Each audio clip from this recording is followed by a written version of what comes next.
বাবু বাবু এই গাছে কত কচি কচি এঁচড় হয়েছে দেখ। এঁচড় চিংড়ি বানাবে? না। এঁচড় আলুর ঝোল? না। তাহলে এঁচড় সয়াবড়ির কষা? হ্যাঁ, দারুণ জমবে।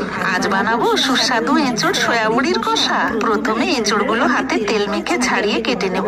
অন্যদিকে আঁচ জ্বালিয়ে কড়াইতে জল দিয়ে ইমামি অ্যাডভান্স সয়াবড়ি 7 মিনিট সেদ্ধ করে জল চুপড়িয়ে নেব। খুব জুসি এই সয়াবড়ি। এবার এঁচড় গুলোকেও জলে হলুদ নুন দিয়ে সেদ্ধ করে নেব। আঁচ জ্বালিয়ে কড়াইতে সর্ষের তেল দিয়ে তেজপাতা, গোটা গরম মশলা ফোড়ন দিয়ে পেঁয়াজ কুচি দিয়ে ভেজে আদা রসুন বাটা, টমেটো কুচি দিয়ে কষিয়ে মিক্সিতে কাজু, পোস্ত, নারকেল কোড়া ও টক দই দিয়ে পেস্ট বানিয়ে কড়াইতে দিয়ে হলুদ গুঁড়ো, লঙ্কা গুঁড়ো দিয়ে ভালোভাবে নাড়াচাড়া করে সেদ্ধ করা এঁচড়, সয়াবড়ি, নুন আর কাঁচা লঙ্কা দিয়ে ভালো করে কষিয়ে তেল ছেড়ে এলে আরো 5-7 মিনিট কষিয়ে শেষে ধনেপাতা কুচি ও গরম মশলা ছড়িয়ে দিলেই রেডি এঁচড় সয়াবড়ির কষা। বাবু রে খাবি? ইমামি অ্যাডভান্স সয়াবড়িতে আছে ভরপুর প্রোটিন।